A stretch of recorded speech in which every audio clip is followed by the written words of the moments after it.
धारा 370 के बाद कश्मीर में क्या कुछ बदला, ये जानना समझना बेहद जरूरी है।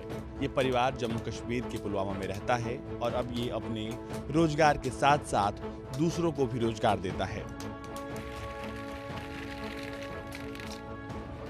पूरा परिवार मिलकर साथ में काम करता है, अच्छी आमदनी कमाता है और एक अच्छी जिंदगी जी रहा है। सुनिए इनकी जुबानी कि आखिर कैसे इनकी जिंदगी बदल गई। थोड़ा बेरोज़गारी था, मैं उतना मेरे पास पैसा वैसा नहीं था, थोड़ा कम ही था। तो बैंक के पास जाया तो बैंक वाले कह रहे थे कि इंटरेस्ट ज़्यादा है। तो फिर मैं गया KVIB वाले के पास, तो उन्होंने बहुत ही अच्छी मदद की मेरे लिए। वहाँ पे मुझे स्कीम मिली और उस स्कीम का नाम है PMEGP। उसी के तहत उन्होंने मुझे लोन दिया, थोड़ा लोन सेक्शन किया, फिर बैंक ने ही फाइनेंस किया और फिर उसमें थोड़ी सब्सिडी भी मिल गई, जिसकी वजह से मेरी काम थोड़ा ज़्यादा बढ़ गया।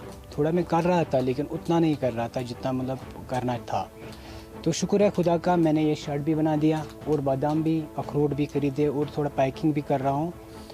तो इनका मैं बहुत बहुत शुक्रगुजार हूँ गवर्नमेंट का कि इन्होंने फाइनेंस जो स्कीम रखी है बेरोज़गारों के लिए, कम से कम तो वो एक काम कर सकते हैं। जो भी बेरोज़गार है, मैं उनको यही रिक्वेस्ट करता हूँ कि वो खादी एंड विलेज से मिले, उनके साथ ये फ़ायदा उठाए इन स्कीमों के तहत।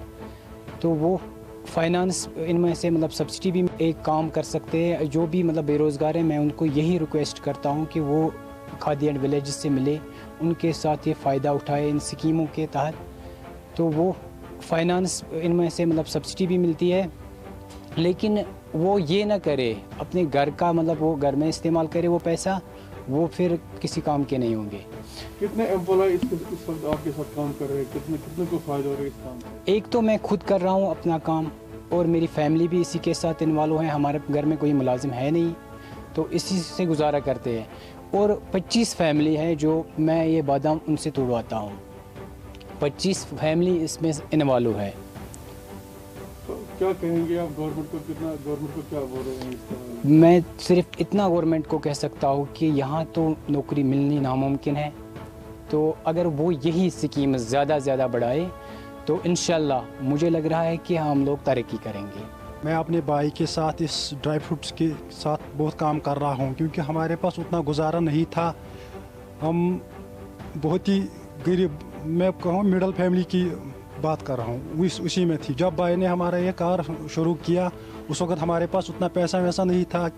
फिर PMEGP जो स्कीम थी district Pulwama khadi and village के साथ, फिर भाई वहाँ गया, उन्होंने वहाँ से लोन किया, फिर मैंने भी इसके साथ ये काम शुरू किया। हम फारिन भी ये कर रहे हैं, ये पैकिंग भी, अखरोट। आप किस स्टेट में भेज रहे हैं ये बाहर भी जाता है, जम्मू भी जाता है, दिल्ली में भी जाता है, ऐसे ही बाहर जाते हैं। तो वहाँ से हम अच्छे, मैं शुक्रगुजार हूँ इस गवर्नमेंट का भी और इन लोगों का कि वो खादी एंड विलेजेस है, इन्होंने हमारे साथ मदद किया। फिर हमने और बादाम खरीदे, अखरोट खरीदे, उन्होंने पैसा दिया, मदद किया, उससे हमने कार जो यूनिट बढ़ाया। फिर हम इसके साथ पूरी फैमिली गुजारा कर रहे हैं और हमारे साथ और भी लोग हैं, लगभग 20-25 फैमिली, उनको भी देते हैं बादाम तोड़ने के लिए, वो भी देते हैं। बहुत अच्छा, शुक्र खुदा का, बहुत ही अच्छा फ़ायदा मिल रहा है।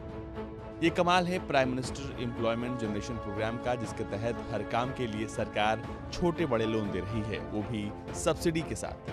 अब घाटी में किसी को भी कोई बिजनेस शुरू करना है तो उसे किसी के आगे हाथ फैलाने की जरूरत नहीं है, सरकार उसे पैसे देगी। मैं सर यहाँ खादी एंड विलेज इंडस्ट्रीज़ के बारे में आपसे बताना चाहता हूँ कि हमने बहुत से यहाँ से जो लोग बेरोज़गार हैं उनको लोन दिया है मुख्तलिफ स्कीमों में, जो हमें गवर्नमेंट ऑफ इंडिया की तरफ से यहाँ एक प्रोग्राम चल रहा है, prime minister employment generation programme, जो सेंट्रल स्पॉन्सर्ड स्कीम है। हम इसके तहत बेरोज़गारों को, हमने हज़ारों लोगों को यहाँ रोज़गार दिया है। मैं आपको खासकर एक बंदे की बात कह रहा हूँ। यहाँ मलवारी में है हमारा एक यूनिट ड्राई फ्रूट का, जिसका नाम है रियाज अहमद वानी। हमने उसको 10 लाख का ये लोन दिया है, 3.5 लाख उसकी सब्सिडी दी है। लेकिन आज देखिए, अल्लाह का शुक्र है कि उसके पास 10-12 वर्कर्स काम कर रहे हैं। वो क्या कर रहे हैं, वो जो ये गिरिया, ये अखरोट है, वो जो बादाम है, उनकी गिरियाँ निकालते हैं और पैक करते हैं, फिर वो जो रियासतों में जो मंडियाँ हैं वहाँ बेचते हैं, और यहाँ जो टूरिस्ट लोग आते हैं उनको वो बेचते हैं। बहुत कमाई हो रही है, वो अपने साथ साथ बहुत से लोगों को रोजगार दे रहा है। और जो आसपास के गाँव के जो ये निकलते हैं, जो अखरोट निकलता है, बादाम निकलता है, वो उसी को बेचते हैं, वो उसमें उससे गिरिया निकाल के बाहर के लोगों को बेचते हैं। और मैं अच्छा काम कर रहा है। और मैं बेरोजगार नौजवानों से कहना चाहूँगा कि जो हमारा ये सेंट्रल स्पॉन्सर स्कीम BMEGP है, उसके तहत हम आपको लोन दे सकते हैं। किसी भी स्कीम में आप आ जाइए हमारे पास, कोई भी काम करना चाहोगे तो हम आपको वो लोन दे सकते हैं। 35% सब्सिडी दे सकते हैं। हम मैन्युफैक्चरिंग सेक्टर में आपको 25 लाख तक दे सकते हैं। जो ये सर्विस सेक्टर है उसमें आपको 10 लाख का लोन दे सकते हैं। और इसके अलावा गवर्नमेंट ने यहाँ एक JKREGP, Jammu Kashmir rural employment programme चलाया है। पिछले 3 सालों से हम चला रहे हैं। हमने उसमें हज़ारों लोगों को रोजगार दिया है। हम ये चाहते हैं कि उसमें एग्री अलाइड स्कीम्स भी हैं, यानी ये डेयरी फार्म कोई लगाना चाहता है, कोई शीप फार्म लगाना चाहता है, कोई पोल्ट्री फार्म लगाना चाहता है, कोई ये प्रोविजनल स्टोर लगाना चाहता है, वो आए हमारे पास। रेडीमेड गारमेंट्स लगाना चाहता है, जो भी यहाँ हमारे पास आएगा, हम इंशाअल्लाह रहमान कोशिश करेंगे कि उसको हम, ये पेपरलेस स्कीम है, इसमें कोई कागज़ की ज़रूरत नहीं है, कोई उसको दफ्तर के पास नहीं आना है, सिर्फ ऑनलाइन एप्लीकेशन आपको करनी है। उसके साथ कुछ कागजात हैं, यानी कि कुछ आधार कार्ड, फोटोग्राफ, कुछ ऐसे ही लगाना है, और क्वालिफिकेशन सर्टिफिकेट्स में लगानी है। इंशाअल्लाह रहमान हम उसको ऑनलाइन ही केस कर देंगे। बैंक को ऑनलाइन स्पॉन्सर हो रहा है, ऑनलाइन ही उसकी सिलेक्शन होती है, और ऑनलाइन उसकी सब्सिडी भी आती है। गवर्नमेंट ऑफ इंडिया बिला मतलब कोई उनके पास टारगेट ही नहीं है। वो कह रहे हैं कि जितने भी आपके पास बेरोजगार नौजवान हैं उनको दीजिए, जितना आप चाहेंगे उतने हम आपको मदद कर सकते हैं। अब तो आप समझ ही गए होंगे कि घाटी में क्या चल रहा है और वहाँ हालात कैसे हैं। ब्यूरो रिपोर्ट, भारत तक।